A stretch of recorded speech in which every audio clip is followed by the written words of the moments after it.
নমস্কার, আমার চ্যানেলে সকলকে স্বাগত। হরিদ্বার ট্যুরের কিছু ভিডিও আমার এখনও বাকি আছে।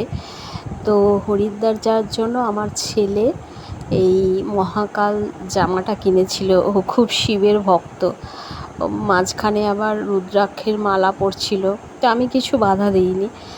আপনি আবার নিজের থেকেই সেসব এখন বন্ধ হয়ে গেছে।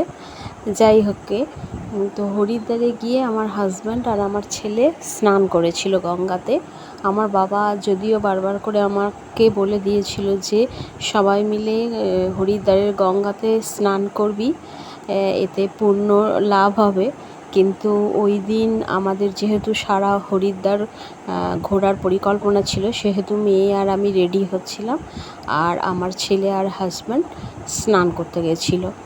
তো আমরা অবশ্য সবাই মিলে ঋষিকেশে গঙ্গায় স্নান করেছি। খুব ভালো লেগেছে, ভীষণ ঠান্ডা জল, খুব ভালো লাগছিল স্নান করতে। তো এই যে ছেলে আর হাজব্যান্ড স্নান করছে, খুব মজা করেছে, খুব এনজয় করেছে। আর আগের দিন রাতে যেহেতু আমরা গেছিলাম, দেখে এসেছিলাম এখানে গঙ্গার জল মানে স্রোতটা এত বেশি, তাই চেন ধরে স্নান করতে হচ্ছিল। তো যাই হোক, ওরা ভালোভাবে স্নান করে ফিরে আসার পর তারপর রেডি হয়ে আমরা টিফিন খেয়ে গাড়ি বুক করে বেরিয়ে পড়েছিলাম হরিদ্বারের সমস্ত মন্দির ঘুরতে। সব মন্দিরের ভিডিও আমার এখনও বানানো হয়নি, হয়ে ওঠেনি সময়ের অভাবে। তো এবার আস্তে আস্তে বানাবো। তো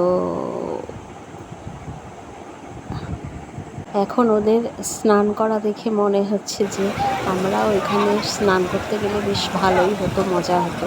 এই যে জলের কী স্রোত,